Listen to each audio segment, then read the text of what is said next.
नमस्कार, तुम्ही पाहताय लोकाशा टीव्ही. मी आप्पासाहेब मोहोरकर. बीड जिल्ह्यातील काही ग्रामपंचायतीच्या निवडणुकीसाठी काल मतदान प्रक्रिया पार पडली आणि याच मतदानाचे कौल आज हाती आले.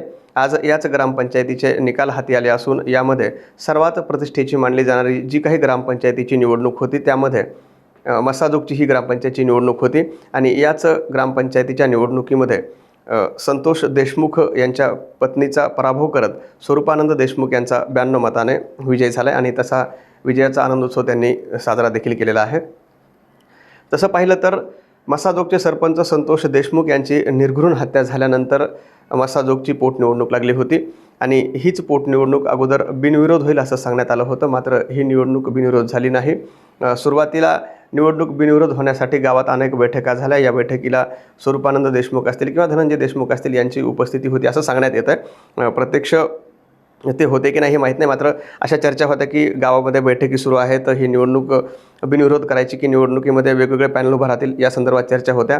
अगदी शेवटच्या क्षणापर्यंत ही निवडणूक बिनविरोध होईल असं सांगण्यात आलं. मात्र अचानक स्वरूपानंद देशमुख यांनी संतोष देशमुख यांच्या पत्नीच्या विरोधामध्ये आपला अर्ज दाखल केला आणि ह्या निवडणुकीमध्ये त्यानंतर मोठी रंगत आल्याचं पाहायला मिळालं. संतोष देशमुख यांच्या पत्नीच्या विरोधामध्ये जेव्हा स्वरूपानंद देशमुख यांनी आपला अर्ज दाखल केला तेव्हा या निवडणुकीला प्रत्यक्षात प्रचाराला सुरुवात झाली. प्रचारामध्ये अनेक मुद्दे होते. विकासाचा मुद्दा होता.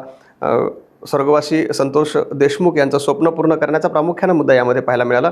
कारण जेव्हा जेव्हा स्वरूपानंद देशमुख असतील किंवा धनंजय देशमुख असतील हे माध्यमांसमोर यायचे, आपले प्रतिक्रिया द्यायचे या निवडणुकी संदर्भामध्ये, तेव्हा त्या दोघांच्या वाक्यामध्ये एक साम्य पाहायला मिळालं आणि ते असं होतं की आम्हाला संतोष देशमुखांचं स्वप्न पूर्ण करायचं आहे, संतोष अण्णांचं स्वप्न पूर्ण करायचं आहे असं धनंजय देशमुख एकीकडे सांगायचे तर दुसरीकडे स्वरूपानंद देशमुख देखील सांगत होते. या दोघांनाही माध्यमकर्मींनी प्रश्न विचारले, अनेक पत्रकारांनी देखील प्रश्न विचारले की सुरुवातीला ही निवडणूक बिनविरोध होणार होती, मात्र नेमकं कुठं बिनसलं. कारण आपण जर पाहिलं की जेव्हा संतोष देशमुख यांची हत्या झाली त्या हत्येनंतर मसाजोग गाव एकत्र आलं. या गावाने त्या कुटुंबाला न्याय मिळावा यासाठी एक मोठा लढा उभा केला होता आणि हा लढा फक्त मसाजोगपुरता, केस तालुक्यापुरता किंवा बीड जिल्ह्यापुरता नव्हता, तर संपूर्ण महाराष्ट्रामध्ये अनेक मोर्चे निघाले. न्याय पाहिजे या एका वाक्याखाली हे सगळे मोर्चे निघत होते. न्याय पाहिजे, संतोष देशमुखांचा फोटो असलेले ते सगळे फ्लेक्स वेगवेगळ्या जिल्ह्यामध्ये लागलेलं आपण पाहिलं होतं आणि याच देशमुख कुटुंबाला न्याय मिळावा यासाठी महाराष्ट्रातील वेगवेगळ्या जिल्ह्यामध्ये हे सगळे मोर्चे निघाले. हे सगळं गाव एकत्र झालं होतं. मसाजोग गावानं जी काही एकी दाखवली त्या एकीचं संपूर्ण महाराष्ट्रानं कौतुक केलं. कारण ज्या पद्धतीनं सरपंच संतोष देशमुख यांची हत्या झाली होती त्याचं समर्थन कुणीही करणार नाही, कुणीही त्याचं समर्थन केलं नाही. अतिशय निर्घृणपणे त्यांची हत्या झाली. त्या प्रकरणातील आरोपी सध्या जिल्हा कारागृहामध्ये आहेत. ते प्रकरण सध्या कोर्टामध्ये चालू आहे. तर त्यामुळे मसाजोग गाव एकत्र आलं होतं. सगळं गाव एक होतं. या गावाच्या एकीची चर्चा संपूर्ण महाराष्ट्रामध्ये सुरू होती आणि अशातच ही पोटनिवडणूक लागली आणि या पोटनिवडणुकीमध्ये ही निवडणूक बिनविरोध होईल. कारण जी काही सहानुभूती आहे ती धनंजय देशमुख यांच्या बाजूने होती, त्यांच्या पत्नीच्या संतोष देशमुखांच्या पत्नीच्या बाजूने होती, देशमुख कुटुंबियांच्या बाजूने होती. कारण ज्या गावानं एकी दाखवली, संतोष देशमुखांना न्याय मिळाला पाहिजे म्हणून हे गाव रस्त्यावर उतरलं होतं. अनेक आंदोलनं झाली. या गावासोबतच आपण जर पाहिलं तर अगदी सुरुवातीला मनोज जरांगे पाटील असतील, आमदार संदीप क्षीरसागर असतील, सुरेश धस असतील यांनी देखील या लढ्यामध्ये मोठा सहभाग घेतल्याचं पाहायला मिळालं. त्यामुळे ह्या गावातली निवडणूक, मसाजोगची निवडणूक ही बिनविरोध होईल असं सांगण्यात येत होतं. मात्र ही निवडणूक बिनविरोध झाली नाही. आता ही निवडणूक बिनविरोध का झाली नाही, नेमकं कुठं बिनसलं याची वेगवेगळी कारणं असू शकतात. कारण जेव्हा संतोष देशमुखांची हत्या झाली तेव्हा धनंजय देशमुख हे या कुटुंबातले प्रमुख आहेत. संपूर्ण गाव त्यांच्या पाठीशी होतं. देशमुख कुटुंबांना न्याय देण्याची सगळ्यांची भूमिका आहे. अनेक राजकीय नेते त्या ठिकाणी होते. आपण जर पाहिलं तर महाराष्ट्रातील सत्ताधारी असतील किंवा विरोधातील असतील सगळे नेते अगदी मसाजोगला येऊन गेले. अनेक वेळा नेत्यांनी त्या ठिकाणी भेटी दिल्या.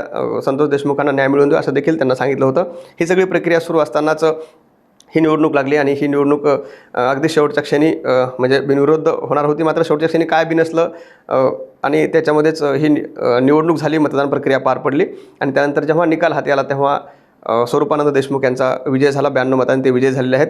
हेच स्वरूपानंद देशमुख जेव्हा संतोष देशमुख हयात होते त्यांच्या विरोधामध्ये देखील निवडणूक लढली होती आणि तेव्हा त्यांचा 9 मताने पराभव झालेला होता.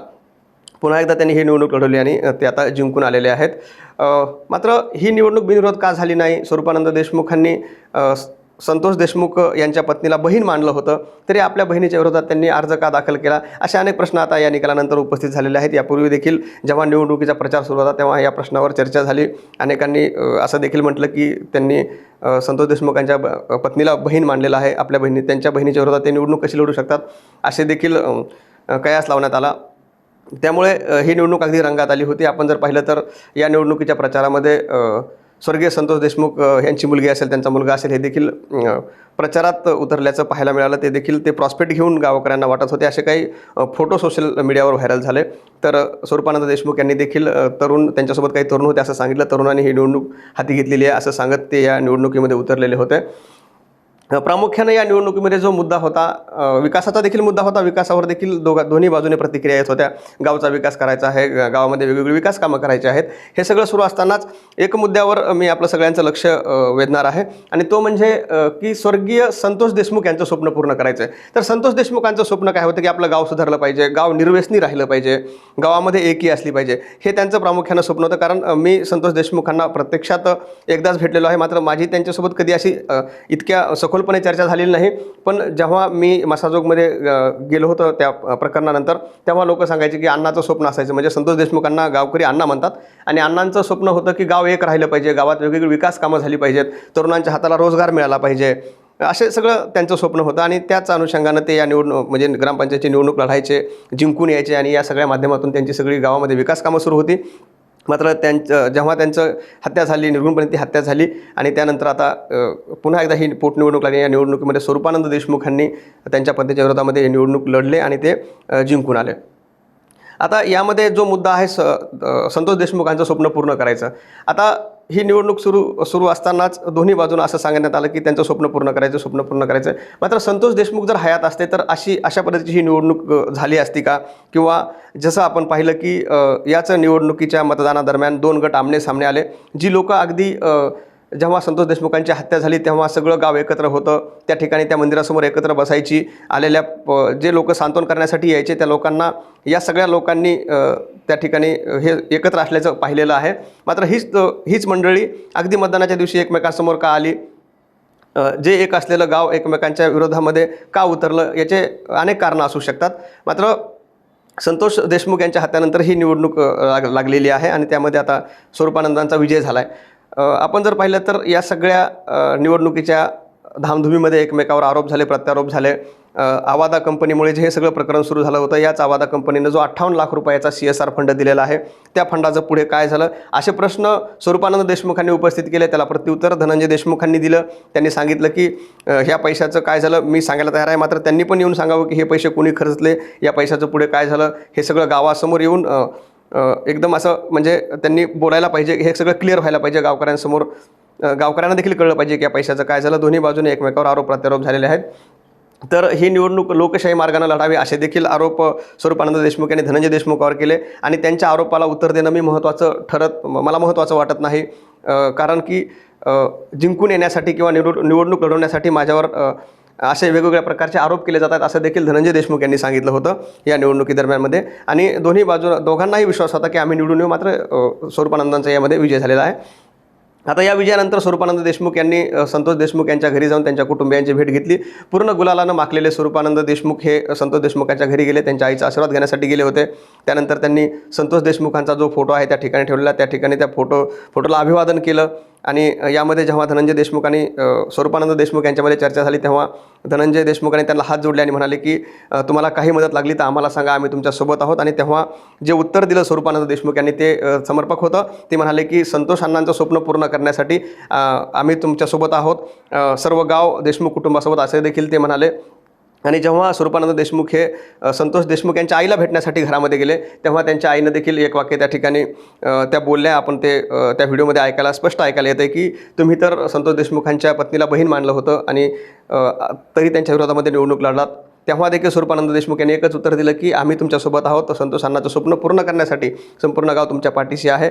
त्यामुळे आता ज्या मस्साजोग गावानं एकी दाखवली, ज्या मस्साजोग गावाच्या एकीचं कौतुक संपूर्ण महाराष्ट्रानं केलं आणि त्याच गावामध्ये जी निवडणूक होती ती बिनविरोध व्हायला पाहिजे होती. मात्र या निवडणुकीमध्ये संतोष देशमुखांच्या पत्नीच्या विरोधात स्वरूपानंद देशमुख यांनी आपलं पॅनल उभा केलं. ते स्वतः निवडणूक लढले आणि ते त्या ठिकाणी जिंकून आलेले आहेत. आपण जर पाहिलं तर ह्या एकी असलेल्या गावामध्ये नेमकं अचानक असं का झालं की ही निवडणूक बिनविरोध न होता एकमेकांच्या विरोधामध्ये लढवली गेली. आणि जेव्हा स्वरूपानंद देशमुख हे संतोष देशमुखांच्या घरी गेले, त्यांच्या कुटुंबियांची भेट घेतली, तेव्हा ते पूर्णपणे गुलालानं माखलेले होते. साहजिक आहे की त्यांच्या आईने देखील त्यांना आशीर्वाद दिले असतील की गावासाठी चांगलं काम करा, गावामध्ये आपल्या हातून चांगलं काम झालं पाहिजे. आणि तेव्हा धनंजय देशमुखांची हीच अपेक्षा आहे की त्यांनी देखील स्वरूपानंदांना शुभेच्छा दिल्या की गावासाठी चांगलं काम करा, संतोष देशमुखांचं जे स्वप्न आहे ते पूर्ण करा. आता येणाऱ्या काळात हे पाहणं महत्त्वाचं ठरणार आहे की जे गाव संतोष देशमुख यांच्या हत्येनंतर एक झालं होतं, ज्या गावानं संपूर्ण महाराष्ट्राला आपली एकी दाखवली, देशमुख कुटुंबांना न्याय मिळवून देण्यासाठी हे गाव अगदी रस्त्यावरची लढाई लढलं, त्या गावामध्ये निवडणुकीमुळे आता एकमेकांच्या मनामध्ये वितुष्ट निर्माण झाला आहे का? येणाऱ्या काळामध्ये संतोष देशमुखांना जो काही न्याय देण्याचं सांगितलं जातं आहे तो न्याय खरंच मिळेल का? कारण या गावानं एकत्र येऊनच ही सगळी भूमिका बजावलेली होती, या कुटुंबाला न्याय मिळावा यासाठी हे गाव रस्त्यावर उतरलं होतं. आणि आता या निवडणुकीमुळे याचा परिणाम येणाऱ्या काळामध्ये काही होईल का हे देखील पाहणं महत्त्वाचं ठरणार आहे.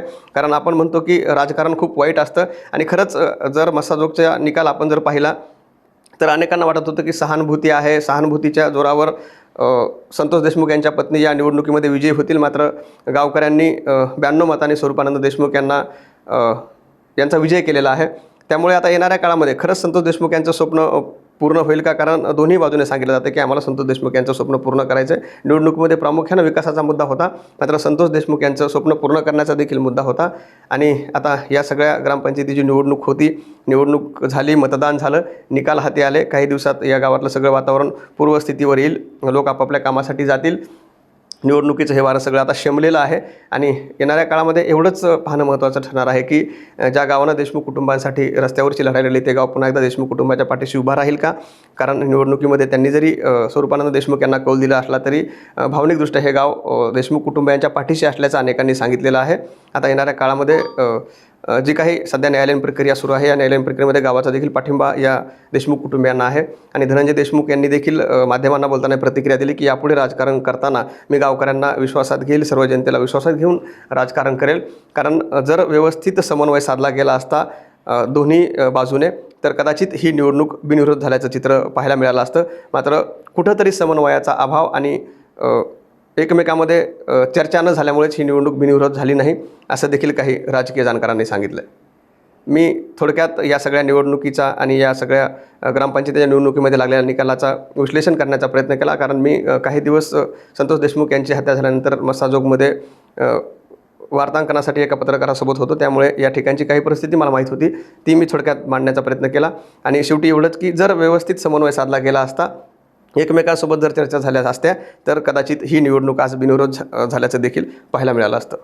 व्हिडिओ जर आवडला तर पुढे नक्की शेअर करा आणि आमच्या लोकाशा टीव्हीला सबस्क्राईब करायला विसरू नका.